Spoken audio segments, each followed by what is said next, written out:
प्यारे बच्चों, आज हम पढ़ेंगे आगे को। कल हमने सीखा था कि किस प्रकार से जो है लॉरेंज बल के कारण कण का चुंबकीय क्षेत्र में आवेशित कण का पथ किस प्रकार का होता है। फिर से एक बार मैं रिवाइज करा दूं आपकी कि जो बल है आवेशित कण पर वो किन तीन चीज़ों पर निर्भर करता है। एक तो आवेशित कण होना चाहिए, दूसरा उसका वेग होना चाहिए, और तीसरा चुंबकीय क्षेत्र होना चाहिए। चुंबकीय क्षेत्र होना चाहिए और चुंबकीय क्षेत्र की तो बात होगी। और चौथा कोण जो है वो शून्य या एक स्वस्तिय अंश नहीं होना चाहिए। ये सारी अवस्थाएं जब होंगी तभी बल लगेगा। अगर आवेश नहीं है लेकिन वेग है, चुंबकीय क्षेत्र है और एंगल भी है तो बल नहीं लगेगा। आवेश होना चाहिए। और यह बल मैंने बताया था, ये बल इस प्रकार लगता है लॉरेंज बल कि घुमाने की ये प्रवृत्ति रखता है। ये घुमाने की प्रवृत्ति रखता है। तो ये एक खास पॉइंट है इसमें जो आपको समझना है कि घुमाने की प्रवृत्ति रखता है। आज हम बात करेंगे, और हमने कल एक चीज़ और इसमें आपको याद होगा, हमने कल एक चीज़ में ये पढ़ी थी कि अगर आप जो है इस बल के अधीन कोई कण घूम रहा है तो इसमें जो वेग लेते हैं वो कौन सा लेते हैं? कण का वह वेग लेते हैं जो चुंबकीय क्षेत्र के लंबवत होता है।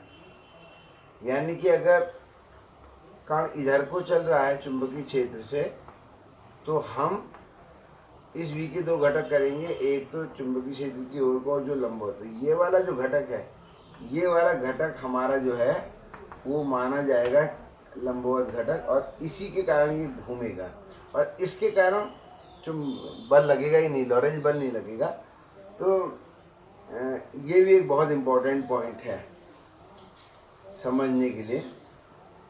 अब देखिए एक चीज़ और इसमें मैं आपको बताना चाहूँगा कि जो आवर्तकाल था कल हमने निकाला था, जब ये इस बल के अधीन कण घूमता ही है तो घूमते समय जो उसका आवर्तकाल है वो 2πm/qb ये रहता है। और आवृत्ति थी किसका उल्टा, qb/2πm जो है ये इसके वेग पर निर्भर नहीं करती कण के।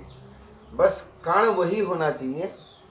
अगर एक ही प्रकार के कण हैं, जैसे अल्फा कण ही अगर हम लें तो और बी फिक्स है तो अल्फा कण का क्यू और एम, अल्फा कण का आवेश, अल्फा कण का द्रव्यमान तो फिक्स ही रहेगा। और चुंबकीय क्षेत्र भी अगर फिक्स है तो ऐसे बहुत सारे भी अगर अल्फा कण है तो सब एक ही टाइम में अपना चक्कर पूरा करेंगे और एक सेकेंड में जितना चक्कर एक कण लगाएगा दूसरा भी उतना ही लगाएगा, चाहे उसका वेग कुछ भी हो। परंतु उनके पथ की जो त्रिज्या है वो उनके वेग पर निर्भर करेगी। भले घूमने का टाइम फिक्स है लेकिन पथ की त्रिज्या बच्चों वो फिक्स है। तो take a notice of it. ये इन तीनों चीज़ों को याद रखना, ये इस बल की खास बातें हैं। और एक इसकी खास बात और थी, मैंने बताया था ये बल हमेशा वेग के लंबवत होता है और ये बल हमेशा चुंबकीय क्षेत्र के भी लंबवत होता है। यानी कि ये आपका कोलंबियन बल नहीं है। कोलंबियन बल किधर को होता है? कूलम वाला जो बल है जिधर को विद्युत क्षेत्र है उधर को ही होता है। और एक बात ये, दूसरी बात कोलंबियन बल जो है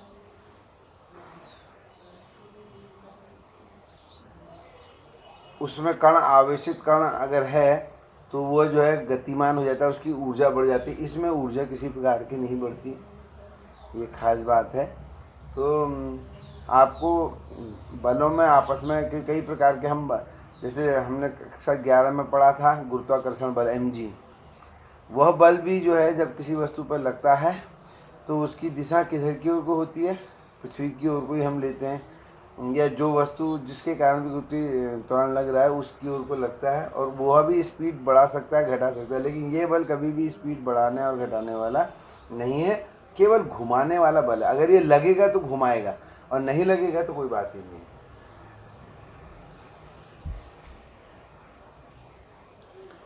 अब हम जो है इसमें आगे को आज एक टॉपिक और हम इसमें करेंगे, साइक्लोट्रॉन आज हमने इसमें सीखना है।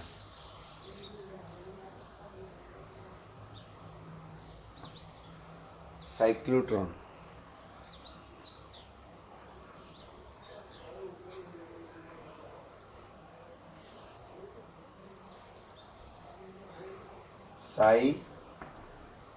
साइक्लोट्रॉन। ये बच्चों एक ऐसी डिवाइस है, साइक्लोट्रॉन, ये एक ऐसा डिवाइस है, युक्ति है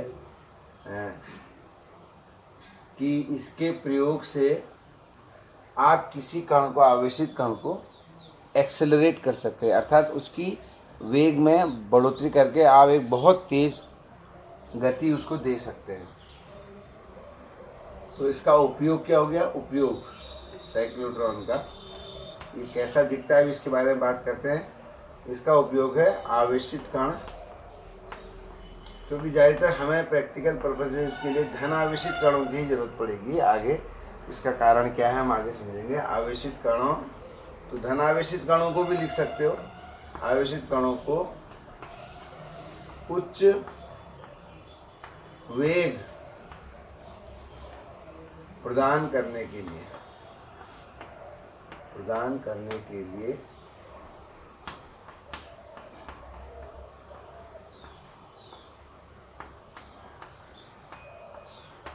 यदि इसका उपयोग होता है। मैं बीच बीच में मिटाता भी रहूँगा, इसलिए आप जो है लिखते भी रहें। अब ये तो हो गया इसका उपयोग। इसमें किस प्रकार का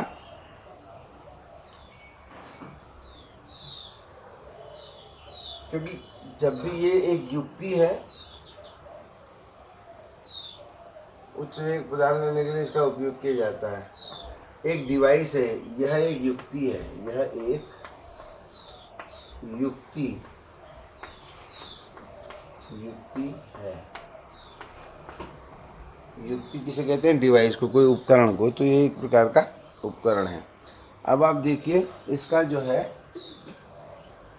इसका सिद्धांत, किस सिद्धांत पे ये काम करता है। सिद्धांत,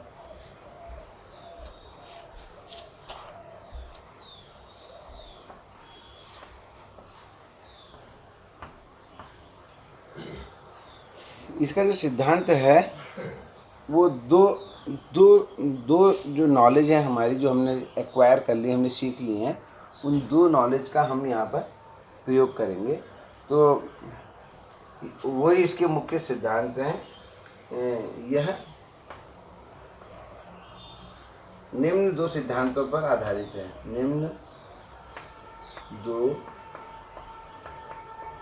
सिद्धांतों पर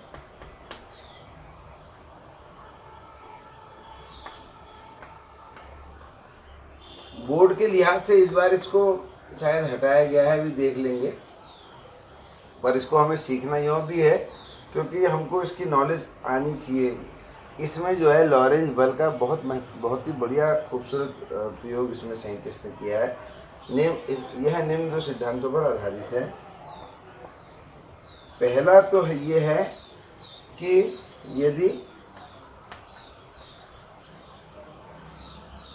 कोई आवेशित कण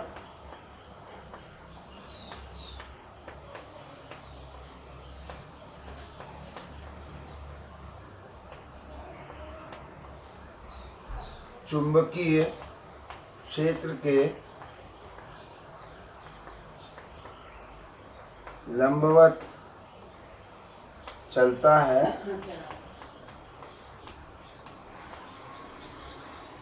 तो क्या होता है आपको पता ही है। चलता है तो वह वृत्ताकार पथ पर घूमने लगता है, तो वह वृत्ताकार पथ पर घूमने लगता है, जिसका, अब देखो घूमने लगता है ये हमको पता है, जिसका आवर्तकाल फिक्स रहता है। आवर्तकाल, जिसका आवर्तकाल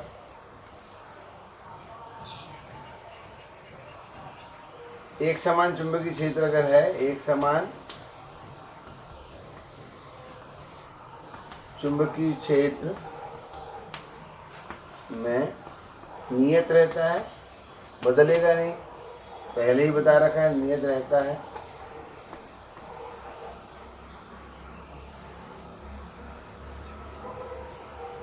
परंतु पथ की त्रिज्या किस पर निर्भर करती है? वेग पर। पथ की त्रिज्या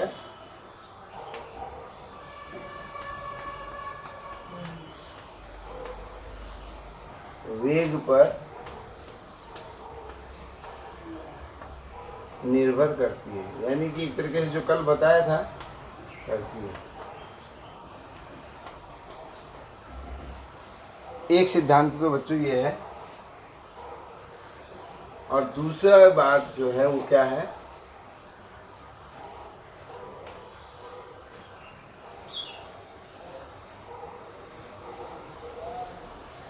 यदि कोई आवेशित कण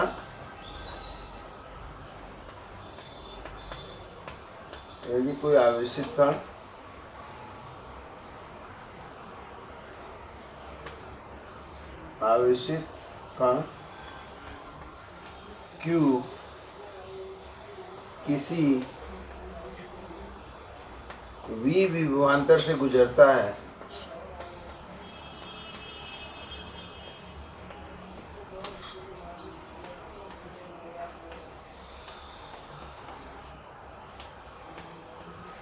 तो उसकी ऊर्जा में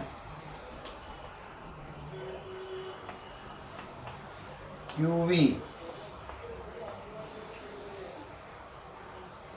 का परिवर्तन हो जाता है, परिवर्तन हो जाता है।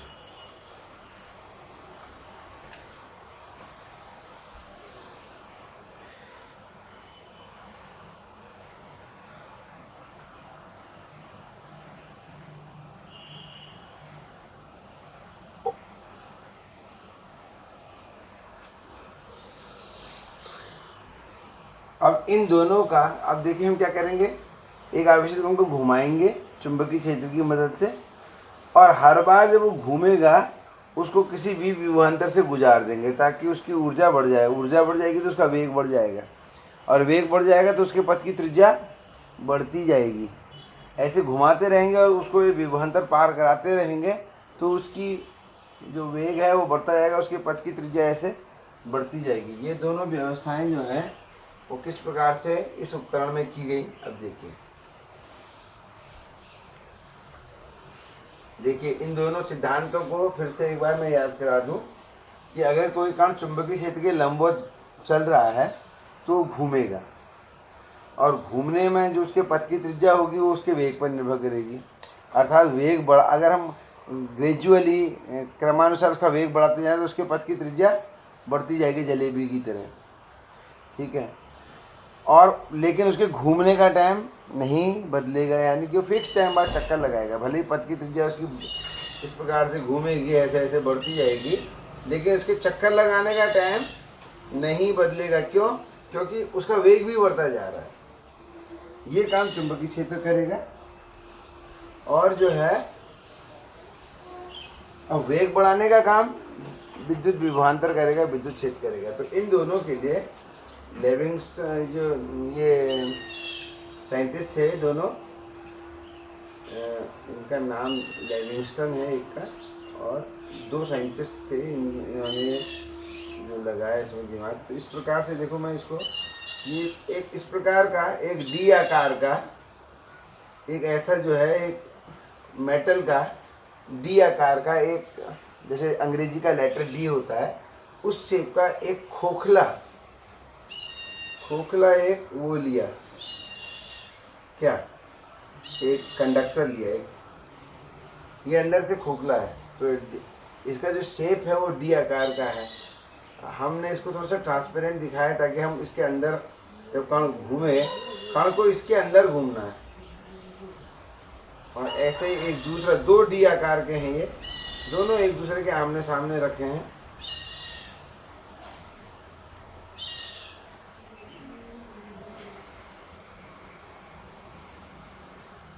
दोनों में दोनों खोखले हैं अंदर से, और ये इस प्रकार के डी आकार के, और रखे कैसे हैं, हॉरिजॉन्टल टेबल में रखे हैं।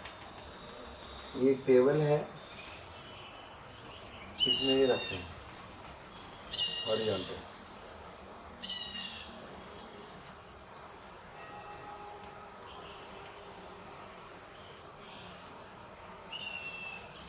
और इनके बीच में एक गैप रखा है छोटा सा, जब कण इसके अंदर को कण ऐसे घूमेगा। अगर मैं इसी का साइड व्यू बनाऊं तो साइड व्यू में बच्चों इस प्रकार के दोनों डी हैं ऐसे, ये वाला जो डी है वो ऐसे दिखेगा, और ऐसे ये वाला डी दिखेगा, और कण जो है इसकी यहाँ पर घूमेगा ऐसे, ये खोखला है। यहाँ पर कण जो है वो घूमता जाएगा बड़ी त्रिज्या में ऐसे करके। अगर मैं इसी को ऊपर से दिखाऊं, ये परफेक्ट साइड व्यू है, और ये हम तिरछा देख रहे हैं। अगर मैं ऊपर से दिखाऊं तो ये जो दोनों हैं ऐसे दिखेंगे।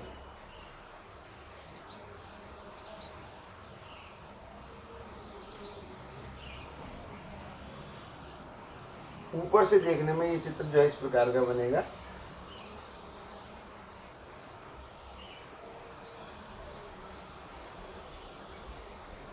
देखिए, तिरछा देखने में हमें ये वाला गैप भी दिख रहा है और ये भी दिख रहा है।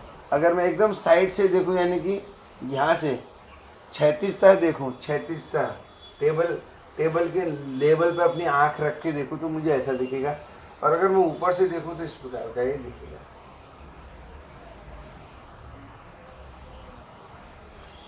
अब कण जो है यहाँ पे घूमेगा ऐसे ऐसे ऐसे, यानी कि ऐसे ऐसे।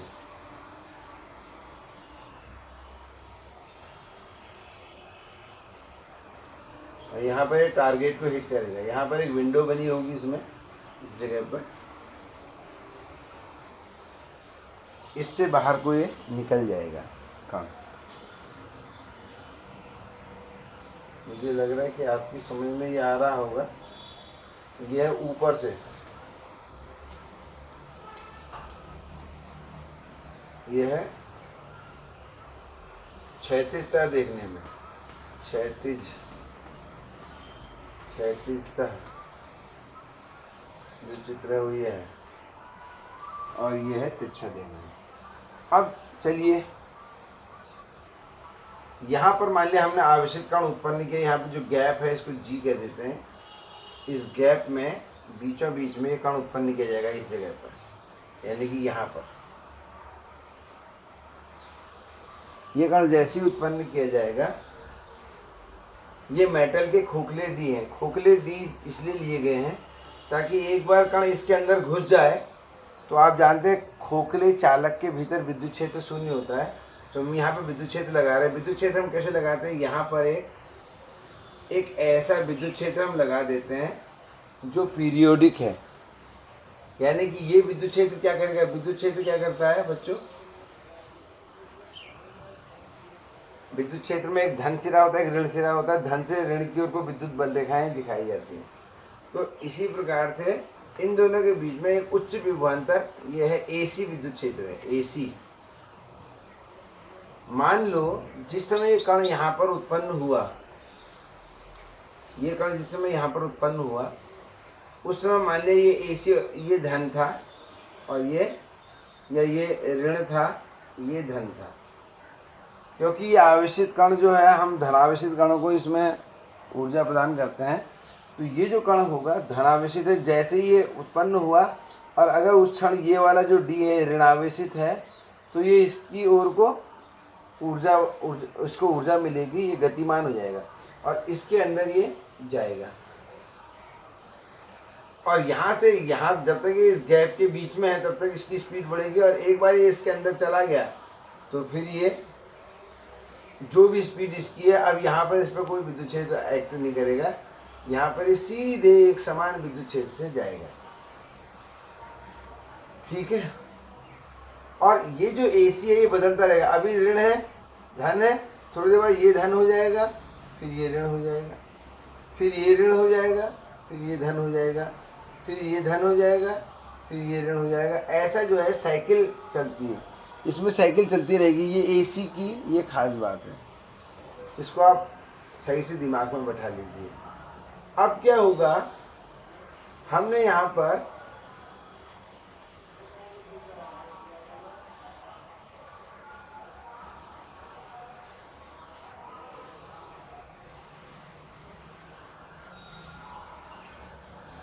देखिए, हमने यहाँ पर एक चुंबकीय क्षेत्र और यहाँ पर हमने एक चुंबकीय क्षेत्र की व्यवस्था भी करने के लिए हमें इसको घुमाना है।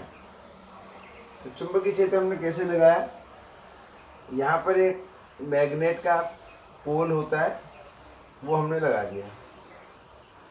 ये नॉर्थ लगा दिया, ये साउथ लगा दिया। तो यहाँ पर इस पूरे इलाके में मैग्नेटिक फील्ड इस प्रकार से नीचे को नीचे की ओर को होगा इस पूरे इलाके में। और ऐसा हमने कैसे किया, ये मैग्नेट की हेल्प से, यानी कि इस स्थान पे चुंबकीय क्षेत्र जो है नीचे को है। अब देखो कण कहाँ को चल रहा है,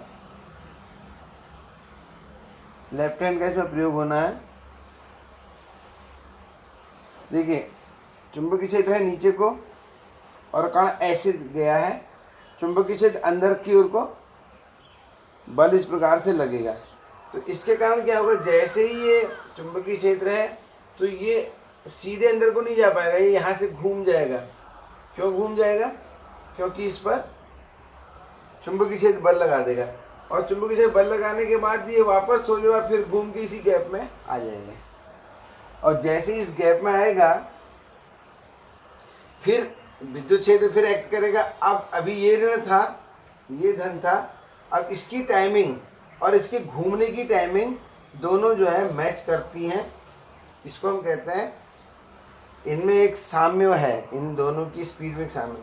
तो जैसे ये गैप में आएगा, ठीक इतनी देर में इस एसी की भी हाफ साइकिल पूरी हो जाएगी और अब ये ऋण हो जाएगा और ये धन हो जाएगा। तो फिर इसकी स्पीड बढ़ेगी, लेकिन फिर ये जो है क्या होगा, चुंबकीय क्षेत्र है तो ये अब की बार बड़ी त्रिज्या का पथ खींचेगा और फिर इसी गैप में आएगा। और आपको पता है कि चुंबकीय क्षेत्र अगर फिक्स है तो कण के घूमने का टाइम नहीं बदलता। तो ये एक टाइम बाद फिर वापस यहीं आ जाएगा और फिर तब तक ये ऋण हो जाएगा, ये धन हो जाएगा, क्योंकि इसकी एसी की, और फिर इसकी स्पीड बढ़ती जाएगी और ये क्रम चलता रहेगा बच्चों इस प्रकार से, और ये घूमता जाएगा।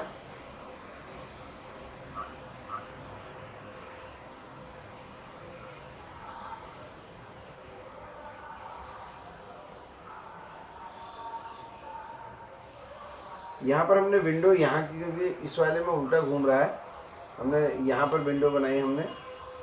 जैसे ही यहाँ पर आएगा और इसकी स्पीड बढ़ जाएगी और इसकी स्पीड बढ़ जाएगी और तब तक ये बड़ा पथ ढूंढेगा और बड़ा पथ इसको मिलेगा नहीं और ये बाहर निकल जाएगा और यहाँ पर टारगेट को हिट कर देगा।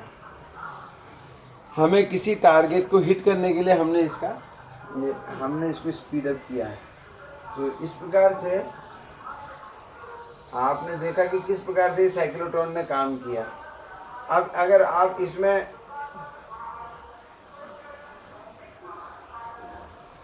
इसमें क्या क्या व्यवस्थाएं और की जाती हैं ये आप समझिए पहले।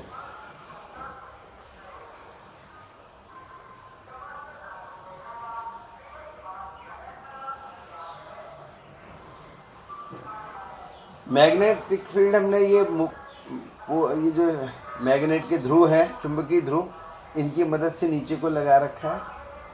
ये जो डीज हैं ये ऐसे रखे हैं, हॉरिजॉन्टल इस प्रकार से रखे हैं ऐसे, ठीक है।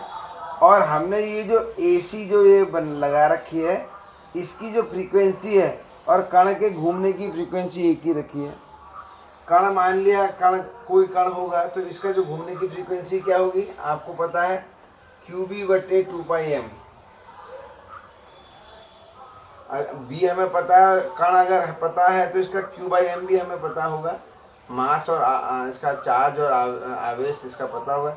इसमें रख के हम इस कण के घूमने की आवृत्ति निकालेंगे और इसी आवृत्ति का हमने एसी लगाया ताकि जैसे ही गैप में आए वैसे ही डी का जो वो है विभवांतर बदल जाए और इसको फिर से स्पीड अप कर दे। और एक बार इस गैप को पार करने में इस कण की ऊर्जा कितनी बढ़ेगी, मैंने बताया अगर क्यू आवेश का कण वी विभवांतर को पार करता है तो एक बार जब वो क्रॉस करेगा तो क्यू वी ऊर्जा उसकी बढ़ जाएगी। क्यू वी ऊर्जा एक बार, फिर क्यू वी ऊर्जा 2 बार।